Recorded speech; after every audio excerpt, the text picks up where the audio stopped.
win for Liverpool, their first win in 4. As for West Ham, they are down in 17th after that. Not the result that they would have hoped for today. As for Liverpool, they're in the top half of the table, not where they would have expected to be by this point. But however, it is 3 points for them, and 3 points they really did desperately need. Well, at least he doesn't have to talk about another Liverpool defeat. No, he does not. He does not. Tell me about today, Stevie. Today was the perfect game for Liverpool, away from home, against West Ham. You know, West Ham side that, in terms of going forward, it's Jared Bourne and nothing else.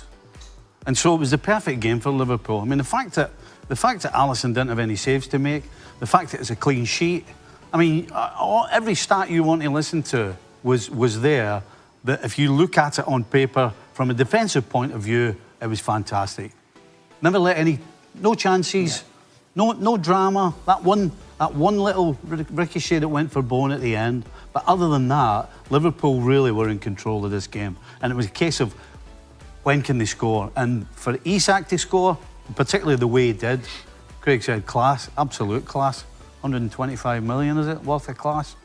And then Gakpo makes it 2-0. So it's really a good result, all the things you want, but the real truth is they ain't playing West Ham every week. No, but you don't know if it was a good defensive display. Yeah, you can't or tell. It was just West Ham. But whatever it is, it's a clean sheet. And we heard in the commentary, if you listened to the commentary, they'd lost so many goals, it was scary. But I think he made all the right decisions today. He brought Gomez in because he's a defender, big defender, wants to defend. Szoboszlai played on the right-hand side instead of Salah, because as Stevie said many times, you can drop Salah, but you don't have a like-for-like replacement. Is that a big story, Salah being dropped? Well, no.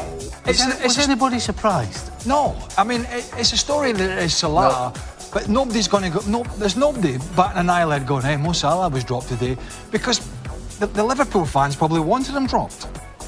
Because he's offered nothing, and when you're playing a guy who's not a wide player in his position, as Szoboszlai did, that tells you all you need to know. And what happened was Szoboszlai was eking in midfield a little bit because he's not a wide player, but they didn't have an Alexander-Arnold or anything to get forward. It was Joe Gomez, so they lost a little bit in that side, but they gained a bit more solidity in there. And I thought, particularly in the first half, Florian Wirtz, he looked quite sharp, actually. There were some nice, lovely little touches and 1-2s, and he got in behind. The problem was once he got in behind, there was nothing really for him to play the ball into. So all in all, I thought it was considering Liverpool's predicament, it's a start. Considering people are actually talking about Arne Slot's job and how long will he last and who's going to take over and all this sort of stuff.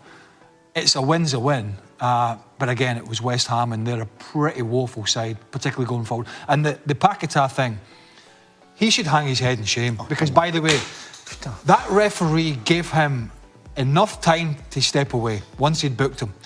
Because he came back in the referee's face 2 or 3 times after the booking, and the referee wasn't going to do anything. Then he came back a 3rd time, and the ref was like, you've had your warnings, you're going. And if you're Nuno Espirito Santo, you must go into the dressing room, and you just want to tear his head off for being such an idiot. What's your assessment today from Liverpool, Frank? Well, even if Isak'S scored a goal for 1 hour, it was appalling for me. And if I am Ekitike, my fellow compatriot, I must be very upset, because when he came on, we saw the difference. His involvement, his technique, what he does for the team, and the chances that he can create.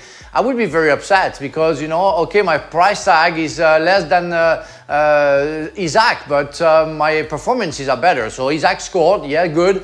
That saves his performance, but that wasn't enough. And it was funny to see him being very surprised to be substituted, where you know, that was only fair to Ekitike. Otherwise, yeah, I was happy to see Gomez going back. I saw the defense were better, but again, it's against West Ham, so you don't really know.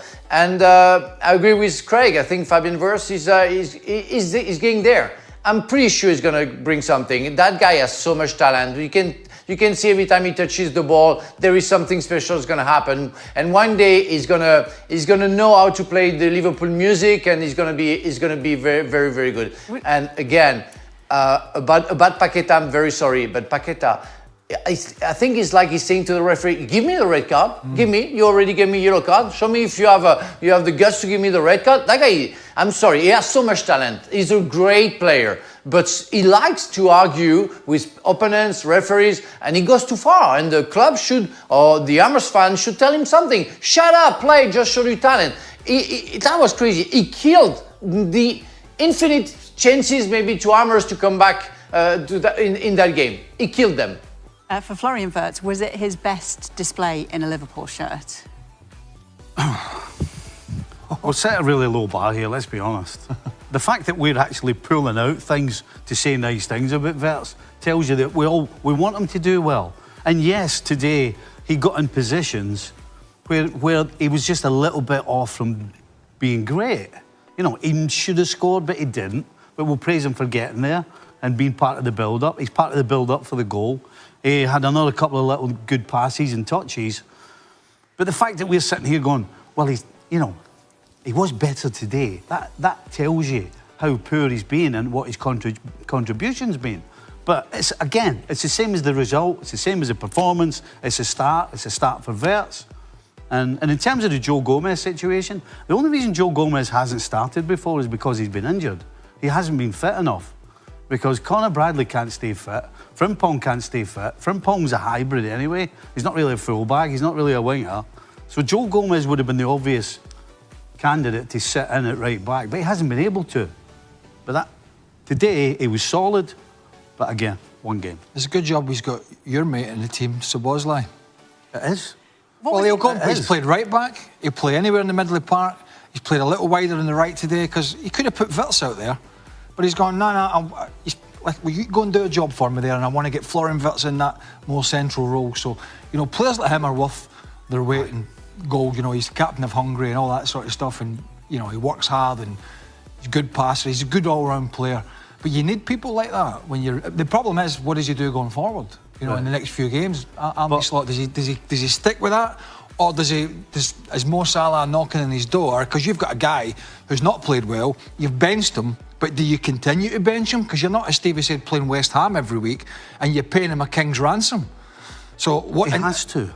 He has to what? Leave him on the bench? Aye, yeah, he has to. Are they better off without him right now? Absolutely. Look, he's offering nothing. Last week, I said it, you need to start from the back. You need the base to be right, you need to be solid, and you need to stop giving goals away. And you can't expect to score 3 and 4 goals every week to win a game.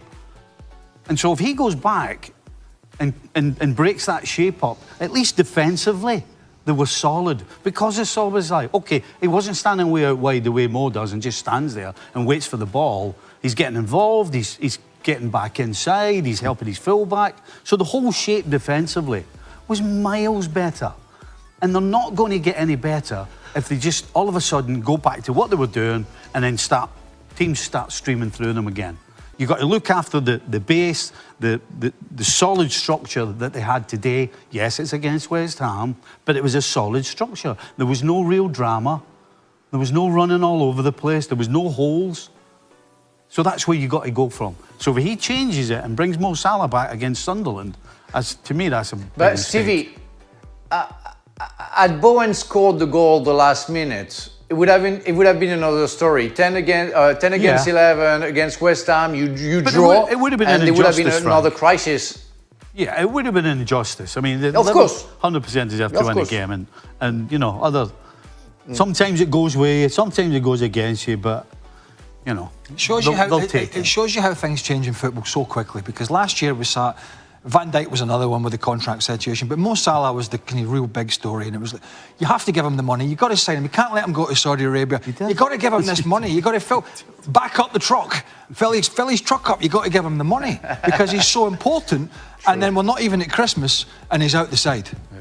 I mean, that's just how quickly things can change for a manager and for a player.